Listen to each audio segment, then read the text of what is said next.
Hi, this is Marie Bottrell, and you're listening to the Northern Report. Well, good morning, good afternoon, and good evening, friends. Welcome to the Northern Report. I'm your host, Sean Burns, and I'm coming right at you from Winnipeg, Manitoba, Canada. Here on the Northern Report, I aim to shine a light on emerging and existing Canadian talent, as well as some of the legends we're still lucky to have with us. My guest on today's show is Marie Bottrell. Marie got her start in country music at an early age when she joined the family band. A natural performer and a gifted songwriter, it didn't take long for Marie to get noticed. At age 17, she began recording for the Mercey Brothers label, and then it was on to RCA. National recognition and success followed from the late 1970s into the late 80s, during which time Marie maintained a tremendously busy touring schedule. Over the course of the 10 years between 79 and 89, she was twice named Female Artist of the Year at the Canadian Country Music Awards. In addition to those wins were another 7 nominations by the association. In each of the 8 years, 1979 through to 86, Marie was nominated for Country Female Artist of the Year at the Juno Awards. She released 5 albums, charted 5 top 10 singles, many of which she wrote or co-wrote. In 2010, Marie Bottrell was named to the Canadian Country Music Hall of Fame. And in my 20 years of being directly involved in the music business, I've not run across many folks as kind as Marie. I was happy to hear her story from the early days in London, Ontario, to grinding it out in smoky bars on the long road across Canada. From the pitfalls of the music business to where she's at today. Folks, it was a great pleasure to speak with her, and I hope that you'll enjoy my chat with Marie Bottrell. Hello. Hello, good morning, Marie. Hi, Sean. How are you? Doing pretty good. How are you doing? I'm not doing too bad. This is definitely the earliest interview that I have conducted. Is it? Well, that's why I was laughing when you said, "Oh, I'm usually up at 6:30 or 7 through the weekday," and I'm like, "And you call yourself a musician? Shame on you." Yeah, like I got a little older. I stopped drinking, and I started waking up early and getting shit done. There you go. And yeah. Well, I have a day job, so that does it for me. I don't have a choice either. I bet you probably had your years of sleeping in. I did, but we put in our time. It was just a different hour on the clock that we punched, right? Yeah, and you got to do it every single night back then. Yeah, I know. It was like I used to sleep until about 11 or noon or something, and then get up, go get a coffee, come back, do my workout, go for my walk, eat supper, shower, go to the gig, and get home at like 2, 3 in the morning, right? It was like, that was the routine. And you were like, and that was a civilized routine. That's a civilized routine. So many of the stories are... Well, I was a good girl, Sean. Yeah. Well, that's good, because I would really like to dig into all of that stuff. I know that I talked to you briefly about sort of that era before, and I've been talking to folks that have been putting records out, this year, and then I've talked to a bunch of folks like yourself that put records out in the 70s and the 80s, and it's been really great. But I don't really know too much about your path there to the Marie Bottrell career, but I've done some research. I see that you were in a family band, so I'm going to just politely interrogate you about all that stuff, if that's all right. Interrogate away. Great. So you are from London, Ontario area? London, yeah, right in London. I've lived here my whole life. Good infrastructure of country music and country musicians in the London, Ontario area? Not really. London is not a hotbed of country music. It's more like R&B kind of stuff. Blues is big in London, but probably I would say as far as listening base, a lot more now than ever before. But back when I started, for sure, not so much. What kind of music was being played around the house when you were growing up? Oh, country, for sure. It's a country Definitely. background. A lot of Conway Twitty, a lot of Charlie Pride, Loretta Lynn, Dolly Parton, Patsy Cline, that kind of stuff growing up. And I mean, that's so, I was spoon-fed that. But I also liked a lot of, like, the 70s, sort of like soft pop kind of stuff, Carole King and James Taylor, that kind of stuff, which is still usually what I have going on Sirius XM in the car when I'm driving. Did you love the country music from an early age? I did. Yeah, I did. I still love all the older kind of stuff. Not that I'm bashing or dislike any of the new stuff that's out today, but it doesn't speak to me the way the older stuff did. We're I'm old and stuck in my ways. Yeah, that happens though. I think even once you get into your mid-30s, I think that's when it sort of changes. Yeah, it's like you acquire that affection for something, and then it just your palate for something new doesn't always like it, right? Mm-hmm, so. Mm-hmm. Who were your favorite singers when you were growing up? Oh, I mean, I was a Glen Campbell freak. I loved Glen Campbell. Oh, cool. I was a freak for Patsy and Dolly and Emmylou Harris. I had a pretty steady diet going on of those artists. Merle Haggard. I was in love with Merle Haggard for a while. So when did you start singing then? Well, I think I came into the world singing, but the hairbrush thing around the house, but I started.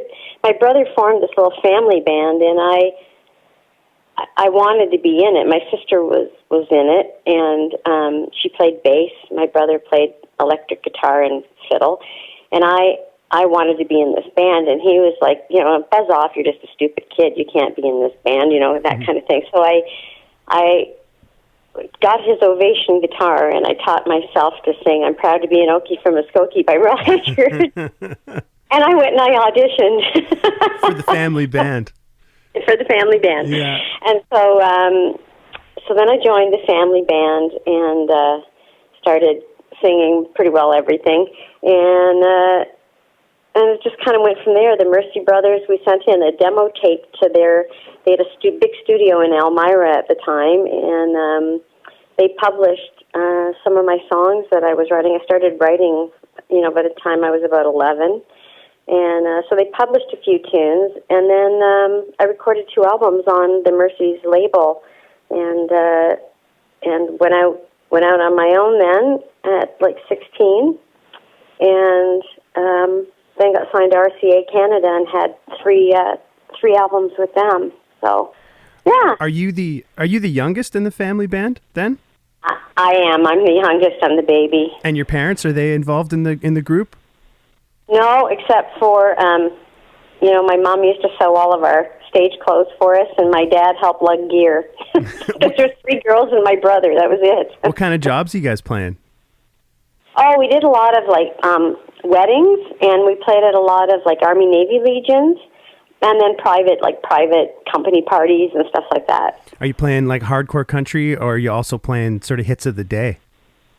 A little of both. Probably lean towards more, 3-chord country stuff. But we did a little bit of, like Me and You and a Dog Named Boo and all that kind of stuff that was popular at the time.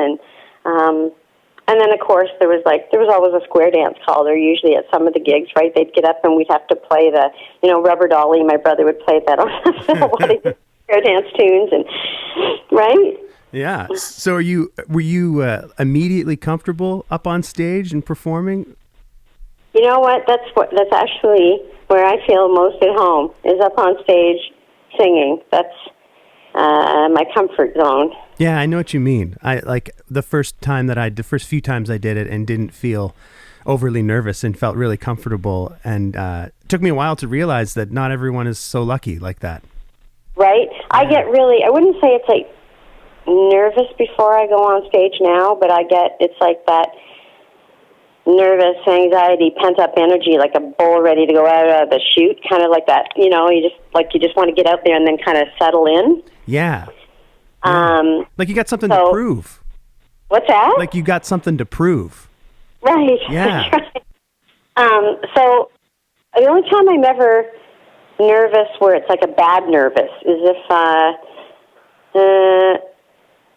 we've all worked with like people who have sort of like let you down before, or you feel like they didn't put their homework in, or you're afraid the wheels are gonna start coming off the bus, or whatever. If people are unprepared, that kind of stuff. I'm an A-type personality, so that will make me kind of freak out internally inside, thinking, "Oh, is this going to happen?" Or Yeah.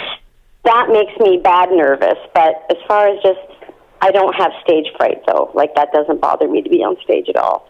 So you guys are hacking away with the family band, and you're already writing songs when you're quite young, and you send a tape to the Mercey Brothers as the family band? I guess but it was like more to see if we could get some of my songs published, or that was the main idea of sending the tape in. But yes, it was the family band in all of its glory. And the Mercey Brothers they had a lot of traction across Canada. Can you tell me a little bit about the Mercey Brothers for the folks that might not be familiar with them? Well, the Mercey Brothers are legendary in Canada. They Larry Lloyd and Ray Mercey, and they were kind of probably in their heyday, like I would say, like a decade ahead of me. They'd won all kinds of Juno Awards and like every award going. They kind of had a sound a bit like the Everly Brothers, and just won Group of the Year at the Country Music Awards a ton of times, and they were very instrumental in. They helped a lot of artists. Their studio employed a lot of musicians on a pretty regular basis, doing studio work at their studio, and I mean they were legends, and so it was nice that they pulled me in under their wing and gave me my start in the business and kind of nurtured me along. And to this day, I'm still very, very close to Larry Mercey and his wife June. They just live, 40 minutes down the road from me, and we talk regularly and stay in close contact. They're surrogate parents in a way for me. I call them mom and dad most of the time because I don't have mine anymore. So, yeah. So were you trying to get your songs recorded by other artists, or were you trying to carve out a career for yourself and or the family band? I was naive and just really, really stupid back then. I had no idea. I knew I wanted to be a singer, but I knew that I could write some songs, and I knew they had a publishing company, so we just sent some of the stuff in, and then I ended up recording some of those songs anyway, but I think we were just sort of throwing stuff at a wall and seeing what was going to stick, And you're like in your late teens at this point. I'm like, when we sent the tape in, I was like 15. Wow. Something like that. I have a picture of me in some sort of like a pink crimpoline pantsuit and a tan leather coat standing outside of the Mercey Brothers studio, and I think I was like 16 when that picture was taken. So yeah, a long time ago. So they sign you, and so what's the transition there that makes you start to record your own records? At the very first record, I had a person that was a family friend that kind of backed that first project financially. Mm-hmm. And then the second project, they actually paid for the recording and had me record for their label, MBS Records. And so that was kind of how that started. And then RCA kind of scouted me out, and I continued on with RCA. And, of course, then I was part of a writer for Sunbury Dunbar, which was part of RCA at the time, their publishing company, and they had the publishing on my stuff then going forward. So your first record comes out 1979, Just Reach Out and Touch Me? Reach Out and Touch Me, yep. And you are immediately receiving accolades and Juno nominations and CCMAs taking note, and you're very young. Is there like a heavy push from these record people to get you out there and continue writing and recording?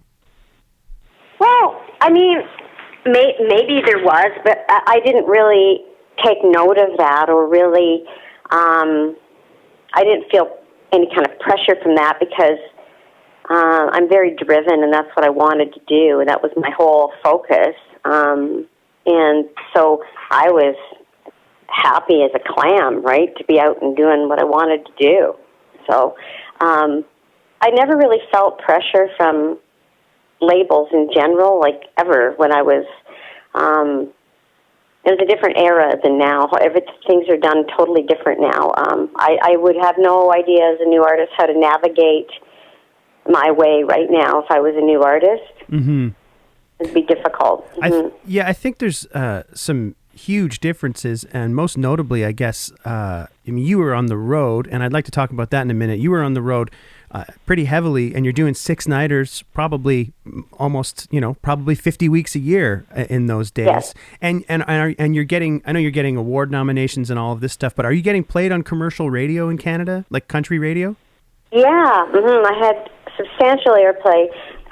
Now, there was always that whole element when you were recording, because I recorded, all the RCA stuff was recorded in Nashville. Okay. So, and there was a whole CanCon issue.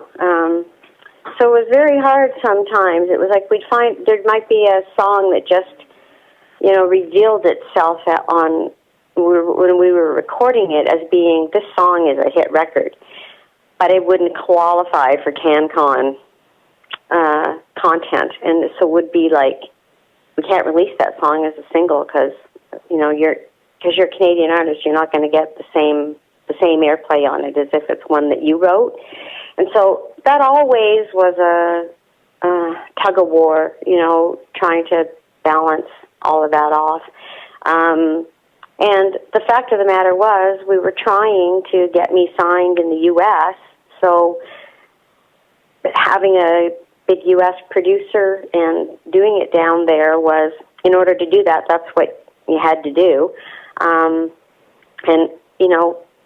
there was always a lot of insight on that. People had lots of opinions about that. Mm-hmm.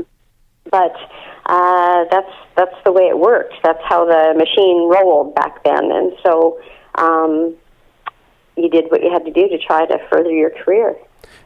It's something that I've really been sort of fixated on here lately, especially talking to folks who were making records and getting radio play in the 70s and 80s, is that I don't pay attention to the commercial country radio these days. Like, I'm pretty set in traditional sounding country music, but from what I can tell, these artists have really busy summers playing festivals and fairs and stuff. And then in the winter, it's pretty dark. Maybe they'll release singles, or maybe there's a tour of small arenas or theaters, depending how big they are. But you guys are getting radio play, but you're still out there like grinding away these 6-night gigs. Yeah, in all those smoky bars. That was the thing, right? I had guys in my band that had families at home that they had to feed. They had to work almost every week of the year in order to put food on the table for their family. So it was important, even if it was like some slum bar somewhere that was like, you had to go do it. Mm-hmm. It was, even if I didn't make anything that week, it was like it kept them working, and that was the whole. We'd try to rehearse stuff and make use of the time, gearing up for something that was upcoming, or whatever. But it was hard to sing 45 to 50-minute sets every night, 6 nights a week in those smoky bars. Yeah, that's something that today's country radio stars would know nothing about, and I would wager to say wouldn't be able to do that like you did. And you had to be careful. Like, people would want to talk to you during the intermissions, and it was loud in there, and if you're yelling over music, talking to people, that's when you could get into throat trouble. So a lot of the times you'd have to try to just go away on intermissions and not talk too much, because you had to protect your throat, or you'd end up with no voice. Yeah. And I mean, it sounds like you really loved performing, but was breaking out of the six-nighters something that you were aspiring to do, or were you content to keep a band on the road? Oh, no. I mean, I wanted to do, more one-nighters and that kind of thing. I mean, when you start doing them, you realize there's a trade-off to be had for that, too. It's like there's a comfort level of being able to be, you're set up and you're in one place for a few days and you can just kind of roll in and do your thing and go home. But then one-nighters become a different grind all of their own, right? Oh, yeah. And it's not like we were traveling in the lap of luxury. We had a cube van that we had built bunks into it, and there was like the four guys and me, and we'd finish playing at 1:00 in the morning in Hamilton, Ontario, on Saturday night. Load up the cube van and start driving. We had a gig Monday in Lethbridge, and it would be like we all had to take turns driving, and including me, and sleeping, and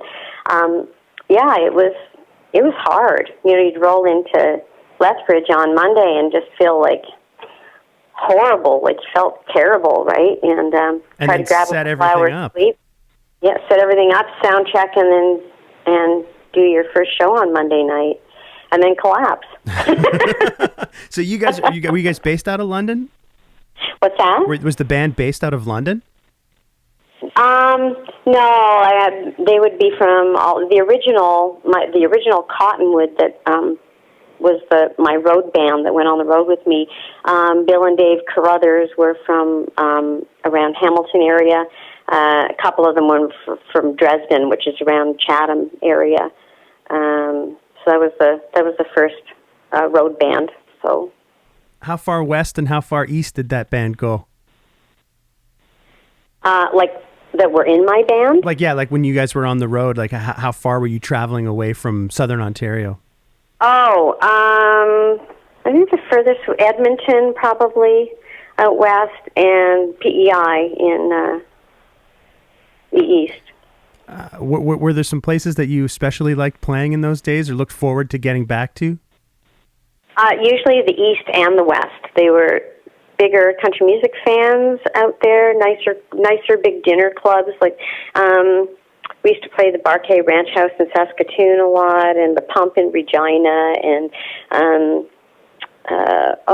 Thunder Bay there was Danny Hooper's Stockyard there that we used to go to, and there was a lot of country fans in the West, especially. I'd say that was probably my favorite place to play back then because people loved country music out there. Ontario was like kind of not as much. I mean, that wouldn't be the case now probably, but back then it certainly was. And you played the Downs here in Winnipeg, Manitoba? I did, with Ma Henning. Yeah, I've talked to a few sort of local bands from that era that gave me a lot of info on the Downs. Yeah, it was.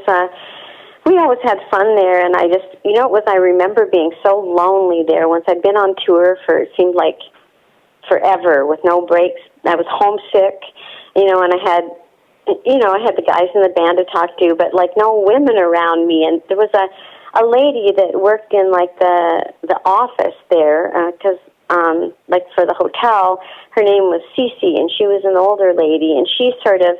I remember her being so kind to me, and we went to the mall together and went out for coffee together a few times. And I have good memories of being at the Downs because I made a friend that sort of looked after me. How long were you guys going out for? You're probably out for a couple months at a time? Yeah, I'd say 8 to 10 week stretches at a time, and then you'd have like, maybe a week off, and you'd go back out for another 2-3 months, and same kind of thing. I would say we maybe had like 4 weeks or 5 weeks of the year off in total, maybe, in the beginning. I describe it as the best of times and the worst of times. Like, it was the best of times musically in a lot of ways. Thought I had the world by the tail, but it also, it was like, I couldn't stay in the accommodation today that we stayed in back then. When you're 18 or 19, you'll put up with that and do that, but I couldn't do it now. I couldn't stay in those kind of accommodations now. Some of them were terrible. And you were playing the better rooms in those days even too. Right. For the most part, yeah. Mm-hmm. But still some rugged accommodations and the smoky bars. Some places I remember stopping in Kenora, somewhere on the way out west, just as a stop gig on the way, and there was a accommodation above the bar, but it was also accommodation for people actually lived up there. So in my room, I went into my room and it was like, there's no bathroom in here. Oh no, there's a communal bathroom down the hall. What? Oh yeah.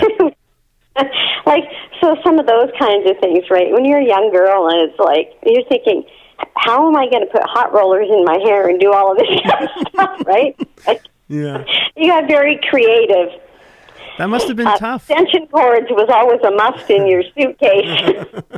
Yeah, you gotta plug the vehicle in the wintertime out here, and Wow, Absolutely. That must have been tough though. That being that young and being the only girl around. It made you kind of tough, that's for sure. You couldn't be a wuss about anything. You had to just put on your big girl panties and put up with it and do it, right? Hey there again, folks. As we approach the halfway point of today's episode, I'd like to thank you for tuning in. You're listening to the Northern Report podcast. I'm your host, Sean Burns, and our guest today is Marty Bottrell. I'll remind you to follow along with the Northern Report podcast and our playlist on Spotify. Subscribe on Apple or Google Podcasts. Listen on YouTube, our Anchor.fm page, or wherever you find your podcasts.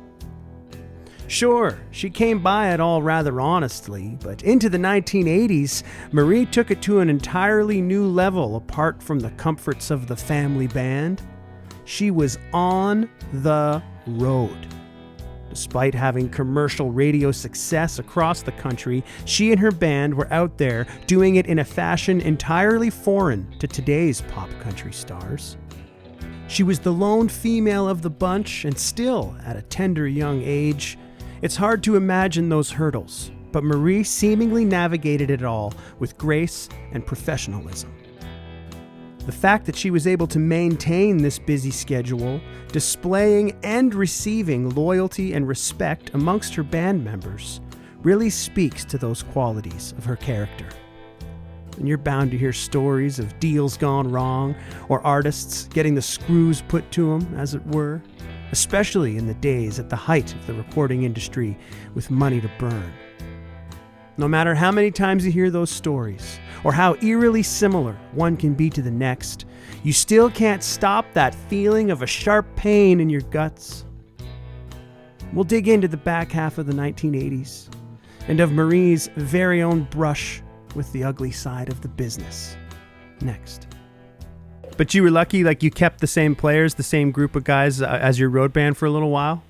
For quite a long time, yep. And then anybody that did kind of leave or come on board, everybody stayed long enough that, they were like family, I was really lucky with players.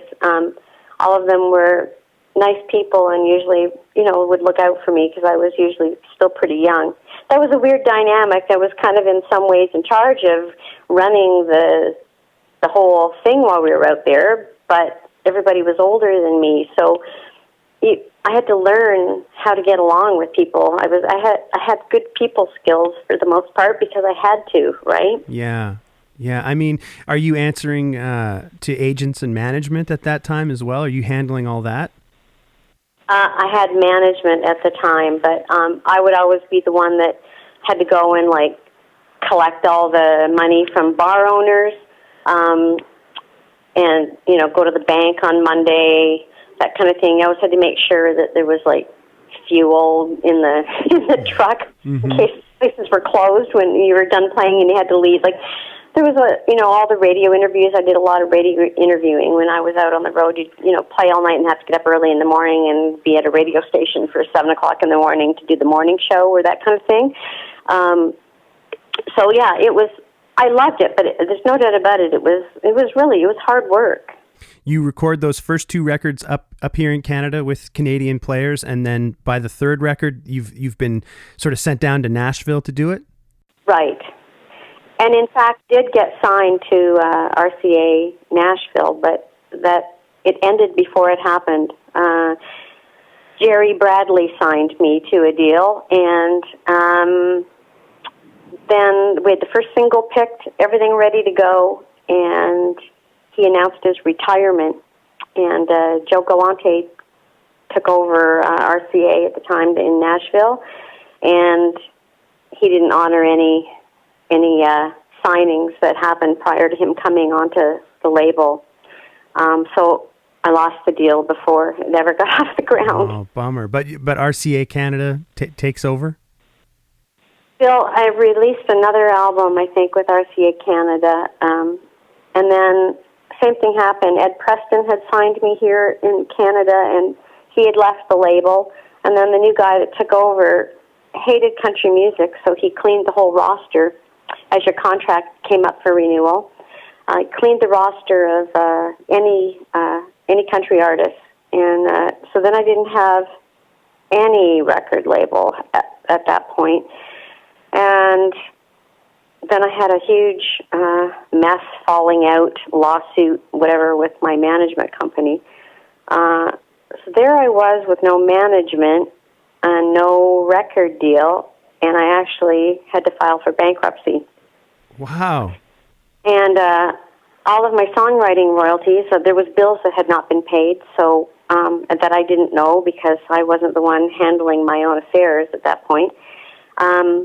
So I had creditors, so they consider your songwriting royalties to be an asset, so they actually go up on the auctioning block to be auctioned off. So that was a real eye-opener to the music business. I saw another whole side of it. Yeah. when that all happened. Just the mid-'80s? So that was like, yeah. So from there, I still kept writing and trying to get another deal. Came close a couple times, but it just didn't happen. And then I fell into a really strange situation where I got a phone call from the artistic director of a big theater around here, and they were launching A Closer Walk with Patsy Cline, doing a whole summer of Patsy Cline story. And I had to go to, he said, would you be interested in doing it? You have to go to Toronto and audition for the writer of the play. And so I did, and I got the part. And so I did a whole summer doing A Closer Walk with Patsy Cline. And then that sort of, I loved doing all of that. So that's how I sort of fell into doing tribute shows. And then I started kind of writing and doing some of my own. And that's kind of fun. So I still do gigs as Marie Bottrell, but it would mostly be, summer festival kind of a thing. And then the rest of the time I would try to fill in time doing tribute shows. You're the only person that I've ever seen on a tribute show that was given a moment to be themselves as well. Yeah, at the Christmas that's true, show. Right? Yeah, you got to do a song. You were doing Patsy and Dolly, I think, and then you come out and you get to be yourself. And I thought that was really cool and a nice sign of respect. Yeah, that was kind of cool. And I was singing Christmas music, which is one of my favorite things. So. Yeah, it's beautiful, beautiful songs. What year do you remember? What year you packed in? Like, stopped doing the 6-nighters, stopped doing the road like as hard as you had been?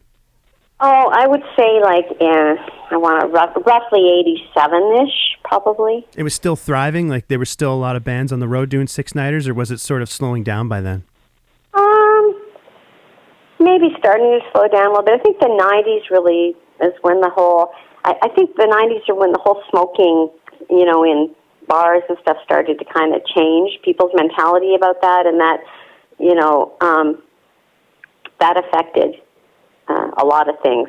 I mean, it was a good thing in a lot of respects, right? But it changed the whole dynamic of bars and performing. What was it like doing those Nashville records compared to the ones in Canada? Not really a lot of difference. Really, it was really the same animal, just different ground and different people, right? I mean, there's that whole thing is just a machine down there. Like you've got your A call musicians, your B call musicians, and like they just, like, they're so quick. I guess maybe that would be one thing. They were just so quick at coming up with iconic licks and stuff that because they just did it so much that it was just like that's their job, and they were just really good at that, you know. Do you like those records better than the early ones in Canada, or do you have a favorite of the ones you put out? Not really. I mean, there might be odd songs here and there that I from stuff that I did here in Canada and down there that I might like a song, you know, just for whatever, but it's not because of where I recorded it or the musicians on it or anything. We have great musicians here in Canada, too. Seems like it was a rarity that the artist was writing, you know, a good chunk of their own songs in those days that were being recorded. Is that fair to say? Probably. I mean, I didn't think it was anything rare or special necessarily, just because I had just done it, and it sort of came natural to me. The part of songwriting that I struggled with was I'm what I call a natural songwriter. Like, so something will just come to me, and then that's when it's easy to write. But I couldn't. When I wrote in Nashville a few times with various writers, and it would be hard to just turn on that creativity when you're sitting in a little room trying to come up with ideas or write, and it seemed kind of forced. Yeah. Some of them are just really good at doing that. They've honed that skill really well, and they're good at doing that. I didn't particularly excel in that type of environment as much as, you know, an idea would come to you sitting in the middle of a drive-through at Tim Hortons, and you're like, "Where's pen and paper? I got to write this down," right? Yeah. That was more, I was a spontaneous writer, I'd get an idea, and then usually the song would come pretty quick to me, but I had trouble just kind of harnessing that creativity and coming up with it on the spot when I, had to in those situations. It's harder. You typically writing some lyrics, or are you writing with a guitar? Well, see, I'm a lousy guitar player, so I could sort of strum enough to, like, get the idea to, I'd pull in a guitar player and say, "This is what I'm trying to achieve. Can you find another chord on this particular note that I'm singing? I'm playing, like a D chord, but I hear something prettier or something." And then they're like, "Oh, here it's something or other, augmented, suspended 7 or whatever," right? Yeah. And it's like, yes, that's the chord. And so I'd have to get them to write me a chord chart, because in my head that's what I was hearing, but I was a crappy guitar player. I couldn't play it. There's a couple songs I wanted to ask you about. I'm not sure if you wrote them, and there's some good live video that I've seen recently. The first one is "Like There's No Tomorrow." Yes, I'm co-writer on that with Cyril Rawson and Byron Hill. Okay, Cyril Rawson is a name I'm familiar with for sure. Yeah, Cyril's wrote a ton of stuff. And there's a video of you, I don't know if it's an award show or a TV show. Have you seen this one? In the cowgirl, the cowhide outfit? Yeah, it looks like Dennis Kahn and Gene Falbo. Yeah, that was, I'm not sure if that was out west or out east, but it was a TV show, like a weekly half-hour music TV show. I think it was out east. It might have been Joan Kennedy's show even. And they were just the house band. They were the house band, yeah. And that's a great song. Thank you. Yeah, that's the hardcore country roots, right? That I grew up on, that song. Mm-hmm. And then the other one, I think it's a little bit earlier, maybe a few years earlier, is "Wonderin' If Willie." Yeah, I didn't write "Wonderin' If Willie," but that song was brought to me from Larry Mercey. Yeah, so that was recorded at their studio in Elmira. That's early on. That would be like 1981 or something like that. And I guess you must have done the Tommy Hunter show as well. Many times, yeah. Was that a big deal for an artist to get the Tommy Hunter show? Because that's a nationally broadcast television program at those days. It was a big deal to be able to to get on that show, because I mean that was like everybody watched that show, right? So to just get your mug on there and get your your face out there, because that was like, I mean, we didn't have the internet available when I was out touring. It was like, you couldn't go and say, "Oh, I'm going to Google so-and-so and like, watch some of their stuff or hear some. I mean, it was either radio or television. That was the only way that, or playing live that people got to see you back then. And that was the show to be on, right? That was the show. Yes, exactly. Because they always had, a main American act come up, like Loretta, or I think I was on once with Brenda Lee as well. Oh, cool. And, yeah, she's real sweet. Yeah. And so, everybody watched that show. That was the show to watch, right? That must have helped, bring people out to the clubs. It was kind of like the Lawrence Welk show. It had that same kind of like, the equivalent of like, everybody watched that, right? Yeah, we had all the big stars. I've seen videos of Loretta and Ernest Tubb and Roy Acuff, like real big stars. Yeah, exactly. So then, I mean, I see that you get nominated for an award with Dan Paul Rogers at the CCMAs in '89. I'm not familiar with his name. Can you tell me a bit about that one? Yeah, so Dan Paul Rogers is from like the Renfrew area, like Ottawa area, and that neck of the woods in Canada, and he would play, the bar circuit, whatever. And there was a period of time where I didn't have my own road band, and so I got booked on a few gigs with him, and I knew all the players in his band. We had crossed paths, and some of them had been in my bands and stuff. And so I used to do some shows with him around the area. And our voices blended really nice together, and I always really enjoyed performing with him. And so at the time, I was still doing a kind of a project with Byron Gallimore, who I had met at Pride Music Group. When I was down writing, and of course Byron Gallimore went on to produce people like Faith Hill and Tim McGraw and all that kind of stuff. And so he was looking for a duo. He wanted to record a duo. And so I had said, well, I really like singing with this Dan guy, whatever. So we recorded 3 or 4 songs down in Nashville with Byron producing it. And then it never really took off. Nothing happened with it down there. But then country radio up here, we released some of the stuff up here, and it got some airplay, and then that nomination. And so that was really it was an enjoyable project, and Dan's a great singer. I really liked working with him. Did you guys tour? Not really, no. Just the odd thing here or there. You were winning the awards while you were still on the road, and like kind of to go back to the way it's so different now. Like, I mean, was there a big buzz around these awards, like the CCMAs, or was this early on in those award shows? Like they were pretty new.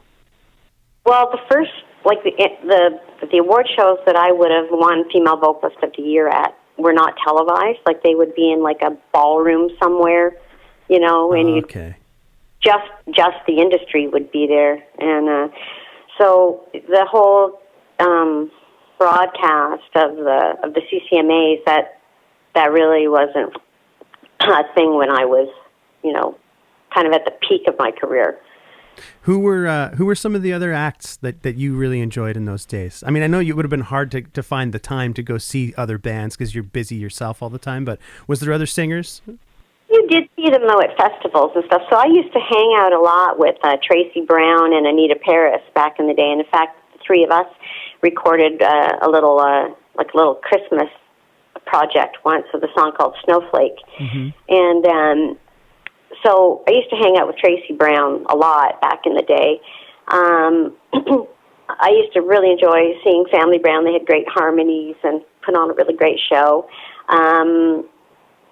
I mean, Ronnie Prophet was out touring back in the day. He was hot right then, and of course, I mean, if you know Ronnie, he's a character, and I did his TV show a lot of times, and his wife Gloria Ann, and I mean, there were so many people. I mean, Michelle Wright had kind of come on the scene then, and you'd leave I remember leaving little letters or a note for somebody like Michelle at a bar. She was going to be there the next week. You'd leave them a little note, or sometimes you'd have a note from somebody else that would write you a note and leave it and say, "Oh, here, so-and-so was in last week. They left this for you."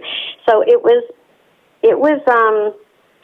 much more of a community. I think that now it's more. I think people are more. It's more a individual solo type thing. Where back then it was more. It felt more like a community. Yeah, it seems like there was more camaraderie. Like you guys were all in it together. Like you're all doing this 6-night grind, and you're all sort of respecting one another. Whereas Terry Therese was a big star back then, and he was winning Male Vocalist of the Year. He was from around the Ottawa Valley area, and it was more community driven. I think part of it was just the way the whole music scene was designed at the time. Now it doesn't have to be so much like that. Yeah. So it isn't. You know what I mean? Mm-hmm. Can you tell me about these trading cards? I sent you that photo the other day. I came across these Canadian country music. The playing cards. So somebody from the Ottawa Valley, I think, had something to do with that, because a lot of the people that are on those cards are from the Ottawa Valley. Right. I'm not sure, was it the CCMA that put them out, though? I don't even remember. I don't think so. No, I think it was just somebody from the Ottawa Valley that did that. And for some reason or other, I guess they considered me to be part of their little group. So I ended up on, I think I was the queen of clubs or something, wasn't I? Yeah. Yeah, there's a few artists that were not from Ottawa on there for sure. Yourself and Joe Firth and Dick Dameron and and Brent Williams and stuff. So I mean, you know all those people, I'm sure. But absolutely. In fact, I mean, Dick Dameron, God bless him. When I was actually playing in Calgary, and my father passed away, and I had to fly home. But the band, they were all out there. We were right in the middle of a 10 or 12 week tour, and Dick actually came in and played with my band and took over, filled in for me for a whole week. That's so cool. I was away, so I'm forever grateful to him for doing that for me. But when I think some of my biggest highlights of my career, when we're talking about traditional acts, was when I was kind of in the heyday in the early 80s. I got teamed up to open for a number of shows with both Lee Greenwood and with Marty Robbins, and toured with them for a bit, opening for them in Canada, and that was like something else. Like I was just freaking out of my mind. That was so much fun. Yeah, I bet. Yeah, and I mean, Big High, right? Like they were both superstars back then, and the band was on a high, and it was so much fun going to walk out on stage to a big theater that was just jammed full of people. And I mean, they were there to see primarily Marty Robbins or Lee Greenwood, but I didn't care. It was fun to go out and sing to that many people, and both of them were fun to be around, polite to me, polite to the band. Like they couldn't have been nicer. So that was, I always look back at that with such fondness. That was really, really cool. Yeah, that must have been amazing. Marty Robbins, a one of a kind singer for me, for Western songs. Absolutely, and he was funny. He was a funny little guy.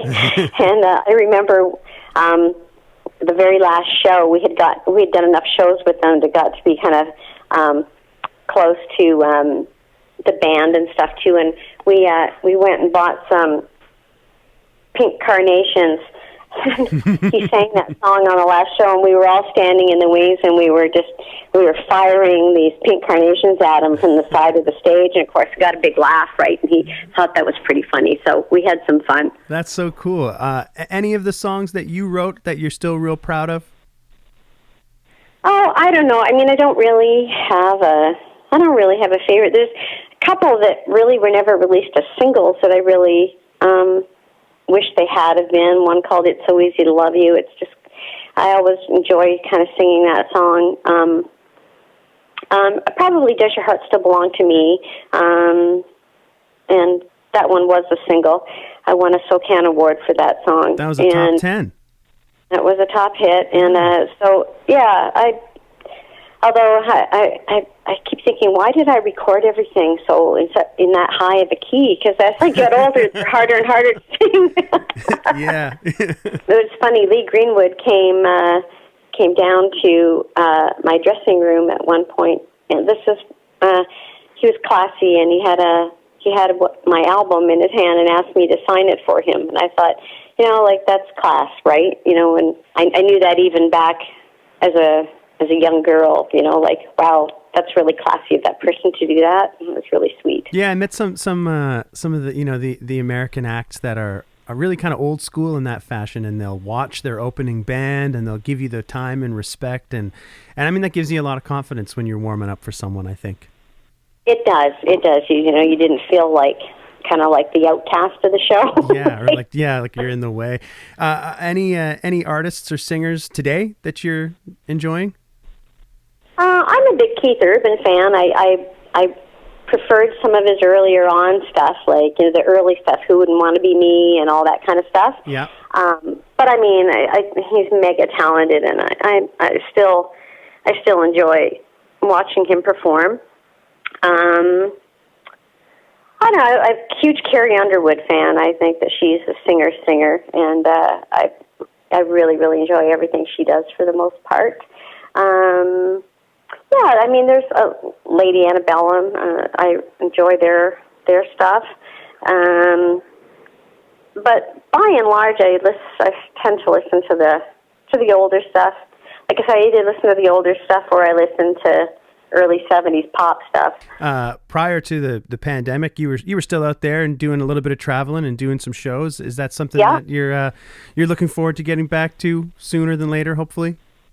I hope so. I don't know how that's all going to look and how it's going to change. Like a lot of those little smallish soft seat theaters that hold 300-400 people that were kind of like, that was kind of the type of theater I would be in. Mm-hmm. I don't know. Are they going to be left standing? Are they going to still have funding? Or I don't know what that's going to look like. I know there's a lot of festivals that didn't make it past last summer. They were like, that's the end of this festival. It's not going to exist anymore. I've had so much stuff canceled and rebooked and then shoved out again, and you're like, I don't know if that's even going to ever happen. And the longer it goes on, I have to tell you, I'm very worried about, like, am I still going to have my chops, to sing? Yeah. I try to, I have a CD of all of my stuff, like all my records, on this CD, and I put it in the car and try to sing in the car because they're my songs in my key, and I know all the words. So I try to sing, to somewhat keep my voice in shape, but it's certainly not like, singing on stage for an hour with a band and, on a mic and like giving her, So it's like I don't know what is going to come out of my mouth the first time I step out. That makes me nervous. I'll be nervous that night. I think it'll come back. I think it'll take some time, especially those it'll be a little easier for people like myself who are willing to do some less than glamorous work and travel and perform solo in small rooms. Right. But like when you're doing like even smaller soft seaters or you're doing big clubs like that might take a little while to return safely. I think so. Yeah, I think so for sure.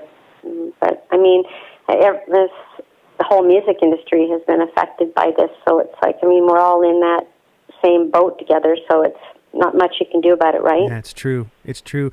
Thanks for taking the time to talk to me today. It's nice to catch up with you. You too, Sean, and I hope someday that we get to perform together again. You're on one end of our country, and I'm kind of in the middle somewhere else, and we're not exactly geographically close together to work together. But those Christmas shows we did together were great, and you were amazing to watch on stage. You have a very great stage presence, and I remember saying to my husband, man, if he was here, I'd be using that guy all the time. He's awesome. Thanks so much, Marie. You're welcome, Sean, and all the best to you and your podcast. Thanks. And please stay in touch. I absolutely will. I'll let you know when this thing's going to come out. Yeah, sounds great. Well, friends, I hope that you enjoyed my chat with Marie Bottrell. Big thanks to Marie for taking the time to talk with me and tell us her story. You're able to find bits and pieces of Marie's catalog wherever you're streaming music for a nominal monthly fee, and circulating out there on YouTube are a number of powerful live performance videos spanning her career. Follow along with the Northern Report Spotify playlist. You can hear music from the folks that I've covered in the Honky-Tonk Times column, as well as right here on the podcast. Remember to subscribe, like, follow, share, give us a rating. Appreciate it all very much. Our logo was created by Boots Graham of Boots and the Hoots, Central Alberta's finest honky-tonkers. Music on the show today courtesy of Sean Burns and Lost Country, The Divorcees, and Skinny Dick.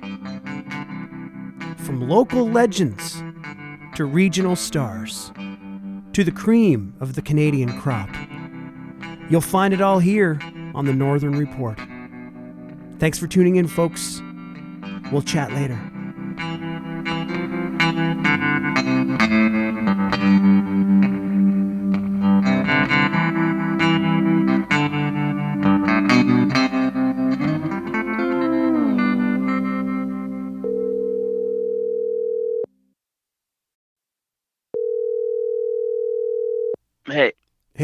Hey, bud, what do you got for me? I wish it had been a dream, just you and me in a dream.